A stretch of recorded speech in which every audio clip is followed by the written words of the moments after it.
Next question, which are the following statement is true for the public sector unit? ప్రభుత్వ రంగ యూనిట్కి సంబంధించి కింది వాటిలో ఏది కరెక్ట్ ఆర్ ఏది నిజం అని చెప్పేసి ఆర్ ఏది వాస్తవం అని చెప్పేసి అడిగాడు. Most of the assets is owned by a group of people, most of the assets is owned by the big companies, most of the assets is owned by the government, most of the assets is owned by an individual. ఓకేనమ్మా.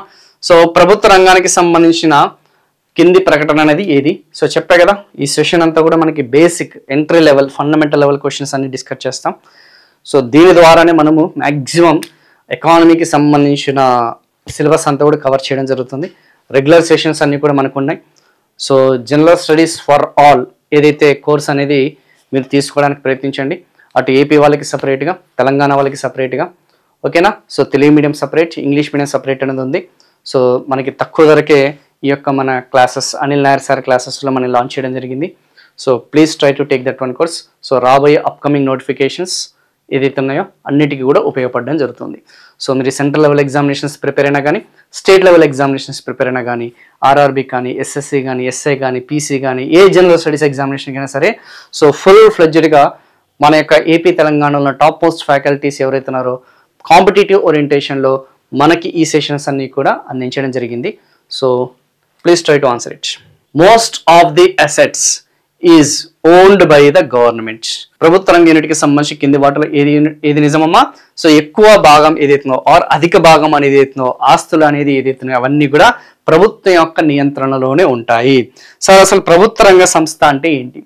Public sector అంటే ఏంటి? ప్రభుత్వ రంగ సంస్థ enterprise అంటే ఏంటి? Public sector enterprise అంటే ఏంటి? Or central public sector enterprise అంటే ఏంటి? సపోజ్ ఏదన్నా ఒక ఇండస్ట్రీ అనేది స్థాపిస్తున్నారు అనుకుందాం, ఏదన్నా సరే ఒక ఫ్యాక్టరీ అనేది స్థాపిస్తున్నారు అనుకుందాం, అందులో 51% కంటే ఎక్కువ వాటా, 51% కంటే ఎక్కువ షేర్ అనేది ఏదైతుందో, అధిక భాగం అనేది ఏదైతుందో, అధిక వాటా అనేది ఏదైతుందో అది ప్రభుత్వం అనేది ఆ వాటా అనేది కలిగి ఉంటుంది. ఆ స్టేక్ అంటాం కదా, ఆ యొక్క ప్రభుత్వం వాటా అనేది 51% నుంచి ఆల్మోస్ట్ మనకి 100% వరకు ఉంటే సో దాన్ని మనం పబ్లిక్ సెక్టార్ ఎంటర్ప్రైజ్ అని చెప్పేసి అంటామన్న సంగతి గుర్తుపెట్టుకోండి. అంటే ఇక్కడ ప్రైవేట్ ఇండివిజువల్స్ యొక్క భాగస్వామ్యం ఉండదా అంటే కొన్ని పరిశ్రమల విషయంలో భాగస్వామ్యం ఉంటుంది, కొన్ని వచ్చేసి 100% వచ్చేసి ప్రభుత్వ నియంత్రణలో ఉంటుంది. ఫర్ ఎగ్జాంపుల్ మనకి పోస్ట్ ఆఫీస్ ఉంది, లైక్ రైల్వేస్ అనేది ఉంది, న్యూక్లియర్ ఫెసిలిటీస్ ఉన్నాయి, అవన్నీ కూడా 100% గవర్నమెంట్ ఉండే కదా. ఓకేనా. ఇస్రో లాంటివన్నీ కూడా కార్పొరేషన్స్ ఏదైతున్నాయో, ఇక ట్రాన్స్పోర్ట్ ఏపీఎస్ఆర్టీసీ కానీ టీజీఆర్టీసీ అన్ని కూడా 100% గవర్నమెంట్ కార్పొరేషన్సే కదా. స్టేట్ అయినా ఉండొచ్చు, సెంట్రల్ అయినా ఉండొచ్చు. సో ఇది కాకుండా మనకి బ్యాంకింగ్ రంగం ఉంది, ఇన్సూరెన్స్ రంగం ఉంది, ఎల్ఐసి కానీ బ్యాంకింగ్ కానీ. అందులో కొంత వాటా వచ్చేసి గవర్నమెంట్ ఉంటుంది, కొంత వాటా వచ్చేసి ప్రైవేట్ ఇండివిజువల్స్ కూడా ఉంటాయి, like ONGC, NTPC, SAIL, GAIL, ఈ యొక్క ఎస్బీఐ లాంటివి కానీ, సో యూనియన్ బ్యాంక్ లాంటివి కానీ, ఏ ప్రభుత్వ రంగ బ్యాంక్ తీసుకున్నా కానీ పూర్తిగా 100% గవర్నమెంట్ ఉంటుంది కదా. మెజారిటీ ఆఫ్ ది స్టేక్ 51% కంటే ఎక్కువ వాటా అనేది ప్రభుత్వ రంగం ఉంటుంది. సో అధిక వాటా వచ్చేసి మనకి ప్రభుత్వం ఉంటుంది, మినిమం 51% షేర్. మళ్ళీ క్వశ్చన్ ఈ విధంగా కూడా అడిగే ఛాన్సెస్ ఉంది. మినిమం 51% షేర్ వచ్చేసి గవర్నమెంట్ రిలేటెడ్ ఉంటుందన్న సంగతి గుర్తుపెట్టుకోండి. Very very very very important. So 100% ఇది ఎగ్జామినేషన్లో ఖచ్చితంగా డైరెక్ట్గా కానీ ఇండైరెక్ట్గా కానీ మనకి అడిగే ఛాన్సెస్ ఉంది. ఓకేనా. అదే ప్రైవేట్ యొక్క నియంత్రణలో మ్యాక్సిమం 49. మరి ప్రైవేట్ వాళ్ళ పరిస్థితి ఏంటి సార్ అంటే మ్యాక్సిమం 40%, 49% ఉంటుంది. గవర్నమెంట్ వచ్చేసి మినిమం 51% ఉంటుంది. గుర్తుపెట్టుకోండి, గవర్నమెంట్ యొక్క షేర్ అనేది ప్రభుత్వం యొక్క వాటా అనేది మినిమం 51%, ప్రభుత్వం యొక్క షేర్ అనేది మినిమం 51%. ఇది మ్యాక్సిమం వీళ్ళది వచ్చేసి వాటా వచ్చేసి ప్రైవేట్ వ్యక్తుల యొక్క వాటా వచ్చేసి మ్యాక్సిమం 49% ఉంటుందని చెప్పేసి గుర్తుపెట్టుకోండి. మ్యాక్సిమం అధికం. ఓకేనా. గరిష్ట వాటా మ్యాక్సిమం అంటేనమ్మా గరిష్ట వాటా వచ్చేసి వీళ్ళది ఉంటుంది, ప్రభుత్వం వచ్చేసి కనిష్ట వాటా అనేది వీళ్ళది ఎంత ఉంటుంది. సో ఇలాంటి బేసిక్ ఫండమెంటల్స్ చిన్నవి కొంచెం బై హార్ట్ చేయడానికి ప్రయత్నించండి. I think it's very easy. So A market economy is one which. Market economy అంటే ఏంటి చూసారు, అన్నీ కూడా ఈ సెషన్స్లో ఉన్న క్వశ్చన్స్ అన్నీ కూడా ఇంటర్ రిలేటెడే. ఒక 2-3 అంశాలు తీసుకున్నాను, కాన్సెప్ట్స్ అక్కడికక్కడే తిప్పుతున్నాను, సో దట్ ఒక్కోసారి మనకి రిపీట్ అయ్యే కూడా అవకాశాలు కూడా చూద్దాం. Is controlled by the government, ఇది ప్రభుత్వ నియంత్రణ ఉంటుంది మార్కెట్ ఎకానమీ అనగా.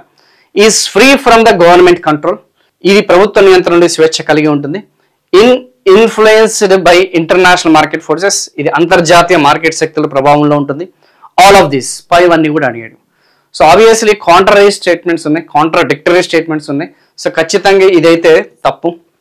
సో ఏంటి ఫ్రీ మార్కెట్ ఎకానమీ? ఓకేనా, మార్కెట్ ఎకానమీ అనగానేమి? సో ఇంతకుముందు మీకు చెప్పినట్టు ఏదైతే మనము 1991 నుంచి ప్రస్తుతం 1991 నుంచి ప్రజెంట్ వరకు చూసుకుంటే మనం ఏం ఫాలో అయ్యామో లిబరలైజేషన్, ప్రైవేటైజేషన్, గ్లోబలైజేషన్ చెప్పుకున్నామా లేదా? సరళీకరణ, ప్రైవేటీకరణ, ప్రపంచీకరణ ఆర్థిక విధానాలు అనేది మనం అవలంబించాం. అంటే ప్రభుత్వం వచ్చేసి నేను ఇక జోక్యం చేసుకోను, ఆర్థిక కార్యకలాపాలలో పరిమిత స్థాయిలో మాత్రమే నా యొక్క పాత్ర ఉంటుంది, లిమిటెడ్గా మాత్రమే నా యొక్క రోల్ ఉంటుందని చెప్పేసి 1991లో మన వాళ్ళు ఒక డెసిషన్ అనేది తీసుకోవడం జరిగింది. దీన్నే మనం ఏమంటామో తెలుసా? మార్కెట్ ఎకానమీ వ్యవస్థ అని చెప్పేసి అంటాం. ఏ మార్కెట్ ఎకానమీ వ్యవస్థ? మార్కెట్ ఎకానమీ వ్యవస్థ ఆర్ ఫ్రీ మార్కెట్ ఎకానమీ వ్యవస్థ అని చెప్పేసి అంటాము. దీన్నే మనం స్వేచ్ఛ అనేది, మార్కెట్ స్వేచ్ఛ అని చెప్పేసి అనేది ఇవ్వడం జరుగుతుంది. స్వేచ్ఛ మార్కెట్ విధానం అని చెప్పేసి మనం చెప్పడం జరుగుతుంది. సో స్వేచ్ఛ మార్కెట్ విధానం అంటే ఏంది?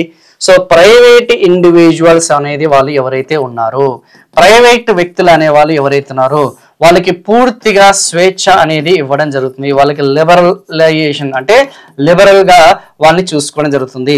సో వాళ్ళకి నచ్చిన చోట, సో ఎనీవేర్ అంటే అన్నమా వాళ్ళకి నచ్చిన చోట, anywhere or any place, anywhere అనొచ్చు అంటే ఎనీ ప్లేస్, ఏ రంగంలో అయినా సరే, ఎనీ సెక్టార్ అంటే గవర్నమెంట్ అనుమతించిన ఏ సెక్టార్లో అయినా సరే, any investments, any number of investments, ఎంత మొత్తంలోనైనా సరే పెట్టుబడి పెట్టే ఆ యొక్క అవకాశం అనేది ఆ యొక్క ప్రైవేట్ కంపెనీలు అనేది పూర్తిగా వాళ్ళకి ఆ యొక్క ఫ్రీ హ్యాండ్ అనేది ఇవ్వడం జరుగుతుంది.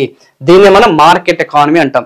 సింపుల్ గా చెప్పాలంటే క్యాపిటలిజం అని చెప్పేసి అంటున్నాం. ఆడమ్ స్మిత్ లెజర్ పాలసీకి సంబంధించిన ఆ యొక్క క్యాపిటలిజం ఏదైతే మంచి పెట్టుబడిదారి ఆర్థిక వ్యవస్థ విధానాన్ని మనం ఫ్రీ మార్కెట్ ఎకానమీ అని చెప్పేసి అంటాము. ప్రభుత్వం యొక్క నియంత్రణ అనేది ఉండదు, ప్రభుత్వం యొక్క జోక్యం అనేది ఉండదు. వ్యాపార కార్యకలాపాల్లో, ఉత్పత్తి కార్యకలాపాల్లో, పెట్టుబడుల విషయంలో, ఎగుమతుల విషయంలో, దిగుమతుల విషయంలో, ప్రైస్ ఫిక్సేషన్ విషయంలో, ఎంప్లాయ్మెంట్ క్రియేషన్ విషయంలో, ఓకేనా. సో ప్రభుత్వం అనేది జోక్యం అనేది ఉండదు. సో ప్రైవేట్ వాళ్ళు ఇష్టానుసారంగా వాళ్ళు అనేది మార్కెట్ డిమాండ్కి తగ్గట్టుగా, మార్కెట్లో ఏ వస్తువులకి డిమాండ్ ఏదైతుందో ఆ వస్తువులకు తగ్గట్టుగా వీళ్ళు ప్రైవేట్ వ్యక్తులు చేసి ఆ గ్రూప్ ఆఫ్ ఇండివిజువల్స్ ఎవరైతే ఉన్నారో వాళ్ళు కలిసి ఒక వ్యవస్థని ఏర్పాటు చేసుకొని, ఒక సంస్థని ఏర్పాటు చేసుకొని వాళ్ళ ఉత్పత్తి కార్యకలాపాలు అనేది సో ఫ్రీగా చేసుకోవచ్చు అనే దాన్ని మనం మార్కెట్ ఎకానమీ అంటాం. Leisure policy. సో ఈ యొక్క ఫాదర్ ఆఫ్ క్యాపిటలిజంని మనం ఆడమ్ స్మిత్ అని చెప్పేసి అంటాం. The wealth of the nations అనే గ్రంథంలో సో ప్రభుత్వం యొక్క నియంత్రణ అనేది ఉండకూడదు, ఆ యొక్క ఆర్థిక కార్యకలాపాల్లో పరిమిత స్థాయిలో మాత్రమే వాళ్ళ పాత్ర ఉండాలి, ప్రభుత్వం యొక్క పాత్ర ఉండాలి. మార్కెట్ ఫ్రీగా వదిలేసేయాలి, స్వేచ్ఛగా వదిలేసేయాలి. అటు ప్రొడ్యూసర్ కానీ, అటు కన్జ్యూమర్ కానీ, అటు ఉత్పత్తిదారుడు కానీ, వినియోగదారుడికి కానీ, కొనుగోలుకి కానీ వదిలేసేయాలి అని చెప్పేసి చాలా క్లియర్గా ఫ్రీగా వదిలేసేయాలి అని చెప్పేసి వాళ్ళు క్లియర్గా మెన్షన్ చేయడం జరిగింది. ఓకేనా. సో దీన్ని మనం ఫ్రీ. ఇప్పుడు చెప్పండి, సో 1991 నుంచి ప్రజెంట్, ఎందుకంటే మన ఆర్థిక వ్యవస్థతో లింకప్ చేస్తున్నానమ్మా ఈ డెసిషన్ అనేది. మనం ఇంతకుముందు మనం ఏం చెప్పాను, సో రావ్ సింగ్ సంస్కరణలు అని చెప్పేసి అన్నాం కదా. సో 1991. సో అప్పటి వరకు మనకి ఏముంది, టిల్ 1991 సోషలిస్టిక్ ప్రిన్సిపల్స్, ప్రభుత్వం యొక్క అజమాయిషి ఉండేది. ప్రభుత్వ సంస్థలన్నీ కూడా ప్రభుత్వ రంగ సంస్థల అజమాయిషి అనేది ఉండేది. సో ఇప్పుడు ఆన్సర్ వచ్చేసి ఏందమ్మా, ఈ మార్కెట్ ఎకానమీ అనేది is free from the government control. ఇది ప్రభుత్వం యొక్క నియంత్రణ నుండి స్వేచ్ఛ అనేది కలిగి ఉంటుంది.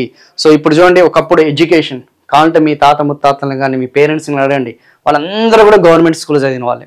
గవర్నమెంట్ స్కూల్ తప్పితే ఏమి ఉండేది కదా, ప్రైవేట్ ఉండేది కదా. అందరూ కూడా గవర్నమెంట్ హాస్పిటల్లో పురుగులు పోసుకున్న వాళ్ళే. ఏ వ్యాధి వచ్చినా, ఏ రోగం వచ్చినా గవర్నమెంట్ హాస్పిటల్ వెళ్ళి వాళ్ళు ఆ యొక్క డిజీజ్ అనేది క్యూర్ చేసుకున్న వాళ్ళే. ట్రాన్స్పోర్టేషన్ కూడా గవర్నమెంట్ది ఉండేది.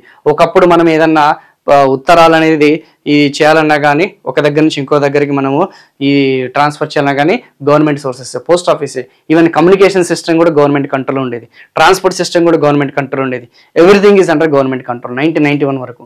సో మెల్లమెల్లగా 1991 నుంచి మనము మెల్లమెల్లగా ఆ యొక్క బిఎస్ఎన్ఎల్ దగ్గర నుంచి మనకి ఎయిర్టెల్ అని చెప్పేసి, టాటా అని చెప్పేసి, జియో అని చెప్పేసి, వి అని చెప్పేసి ఇలా ప్రైవేట్ మార్కెట్ సిస్టమ్కి మనము ఏమన్నాము డైవర్సిఫై అయ్యాము.